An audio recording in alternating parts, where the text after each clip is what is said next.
റഹീം എന്ന് പറഞ്ഞ രാജ്യസഭ എംപിയെ കൊണ്ട് നമ്മളെയാണല്ലോ മച്ചമ്പി വന്ന് വടകരയിൽ ഒരു പൊതുസമ്മേളനം നടത്തി, കുറെ പ്രസംഗമൊക്കെ നടത്തി. ഷാഫി പറമ്പിൽ എന്ന് പറഞ്ഞ ചെറുപ്പക്കാരൻ വർഗീയവാദിയാണ്, വിഷട്ടാങ്കാണ്, ഞാനും ഏതാണ്ട് ഇതിന്റെ കൂടെ അടുത്തായിട്ട് വരും എന്നൊക്കെ പറഞ്ഞില്ലേ.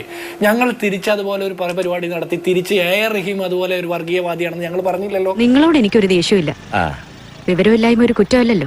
അതെ, ദീപാ നിശാന്തിനെ പോലുള്ള ആളുകൾ ഷാഫി പറമ്പിന്റെ വിജയം വർഗീയതയുടെ വിജയമായിരിക്കും എന്ന് പറയുന്നത്, അത് ഓൺ ചെയ്ത് പറയുന്നുണ്ടെങ്കിൽ എന്ത് ബോധ്യത്തിന്റെ അടിസ്ഥാനത്തിലാണെന്ന് ചോദിക്കണ്ടേ? നല്ല കുട്ടി, ഒറ്റ മോളേ ഉള്ളൂ, മതിലോ. എലിവിഷം വേണ്ട, ഏൽക്കില്ല. നല്ല പന്നിപ്പടക്കം വാങ്ങിക്കുക, ഈ സാധനത്തിന്റെ വായിലിട്ട് പൊട്ടിക്കുക, കൊല്ലുക. ഒരു മുസ്ലിം ചെറുപ്പക്കാരൻ എംപി ആയിട്ട് ജയിച്ചാൽ വർഗീയതയുടെ വിജയമാണെന്ന് പറയുന്നത് എങ്ങനെയാ? തന്നെ മൂച്ചേട്ടെ ഒന്ന് പറഞ്ഞ രണ്ടാമത്തെ തുണി പൊക്കി കാണിക്കും.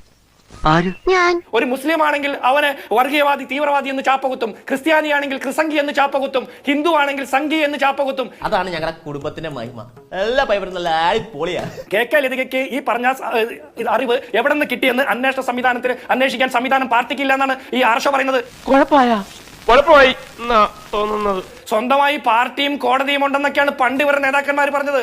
കണ്ടോ, ഇയാളാ തിരിയാത്ത പേരടിക്ക് നോക്കി ഒരു ഒറ്റ അടിയടി കോയക്കാം. എന്താ ഇവരുടെ കയ്യിൽ തീവ്രത ഇളക്കുന്ന യന്ത്രം മാത്രമേ ഉള്ളൂ? ഇത്ര വ്യാജ പോസ്റ്റുകൾ ഉണ്ടാക്കുന്ന ആളുകളെ അന്വേഷിക്കാനുള്ള സംവിധാനം ഇവരുടെ പാർട്ടിക്കില്ലേ? ഇതൊരു കാര്യം മറ്റേടത്ത് ഐഡിയ ആയിപ്പോയി. അവിടുന്നും കിട്ടി ഇവിടുന്നും കിട്ടി. ഈ സമൂഹത്തിലെ ആണായിക്കോട്ടെ, പെണ്ണായിക്കോട്ടെ, മതം ഏതായിക്കൊള്ളട്ടെ, അവരെ ഇങ്ങനെ ആക്രമിക്കുന്നവർക്കെതിരെ നടപടി സ്വീകരിച്ചുകൊണ്ട് മാതൃക കാണിക്കേണ്ടത് കേരള പോലീസാ. അതെ, വെറുതെ ധൈര്യം ആളെ കൊല്ലാൻ നോക്ക.